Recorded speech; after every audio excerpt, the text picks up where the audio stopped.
নমস্কার। আজকে বানাচ্ছি ধোসা। এবার আপনারা বলবেন ধোসা বানাচ্ছি সেটার আবার কি রেসিপি দেখাচ্ছে। না, এটা কোনো নর্মাল ধোসা নয়। এই ধোসাটার মধ্যে আমি আমার একটা বাটির মাপে, এই বাটিটার মাপে আমি এক বাটি ছোলার ডাল, মুগ ডাল আর কলাইয়ের ডাল এক বাটি, মানে সব মিশিয়ে এক বাটি নিয়েছি। এই বাটিটার ছোলার ডাল, মুগ ডাল, কলাইয়ের ডাল। আর এই বাটিটার দু বাটি আতপ চাল, এক বাটি সেদ্ধ চাল।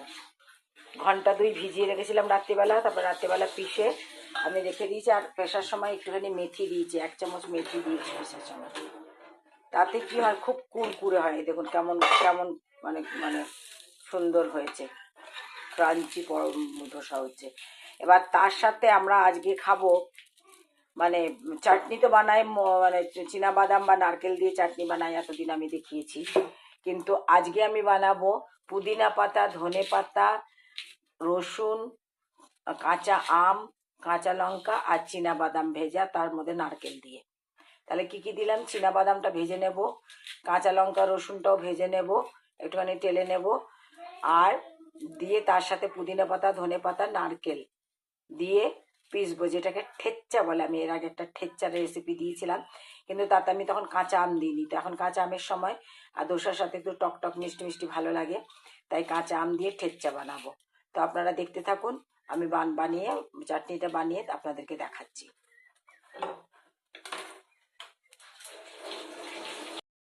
আমার এটা 4র্থ নাম্বারে ধোসা ভাজা হচ্ছে।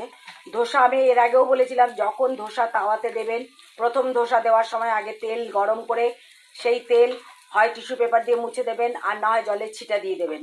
তারপরে ধোসার গোলা দেবেন, কারণ তেল থাকলে ধোসার গোলা আপনি কিছুতেই হাত দিয়ে ঘোরাতে পারবেন না, বাটি দিয়ে চিপকে যাবে। ধোসা দিয়ে দেওয়ার পরে চারিপাশ দিয়ে ভালো করে তেল দেবেন এবং অনেকক্ষণ ধরে ভালো করে ভাজবেন, তাতে কুড়কুড়ে হয়। এই দেখুন দেখুন কুরকুরে হচ্ছে। আর এই যে ঠেচ্চা, বাদাম, নারকেল, ধনে পাতা, পুদিনা পাতা, রসুন আর কাঁচা লঙ্কা। ঠেচ্চাটা আর একটু শক্ত হয়, যেহেতু এরা ধোসা দিয়ে খাবে সবাই, সেই জন্য আমি ঠেচ্চাটা একটু নরম নরম করেছি।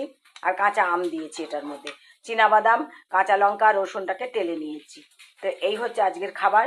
চলুন আমার হাজবেন্ডকে সার্ভ করি, দেখি আমার হাজবেন্ড কি বলে। ওর মুখ দিয়ে তো কোনোদিন ভালো কথা বেরোবে না, আপনারা সবাই জানেন। কই গো? হ্যাঁ,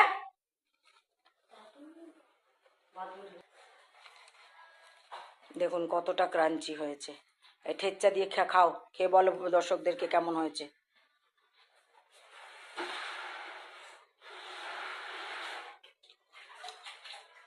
ক্রাঞ্চি ক্রাঞ্চি, খুব ভালো লাগছে খেতে। বাবা কত কথা বলে দিল।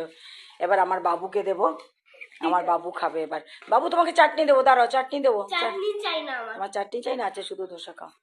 দারুন ক্রাঞ্চি সাথী হাতের কাছে। বদমাস দিদার নাম ধরে। চলো ঠিক আছে। তো আপনাদেরকে আমি সব রেসিপি বলে দিলাম। এক বাটি 3 রকমের ডাল দিয়েছি, এক বাটি, মানে ওই এক বাটির মধ্যেই কলাইয়ের ডাল, ছোলার ডাল আর মুগ ডাল। আর ওই বাটিটারই 2 বাটি আতপ চাল, 1 বাটি সেদ্ধ চাল এবং 1 চামচ মেথি ভিজিয়ে সেগুলোকে পিষে রাত্রিবেলা সব মিশিয়ে রেখে দিয়েছিলাম। এখন ধোসা করলাম। তাহলে আসি তাহলে। আপনাদের রেসিপি ভালো লাগলে বানিয়ে খাবেন, আমাকে জানাবেন অবশ্যই অবশ্যই কমেন্টস করে।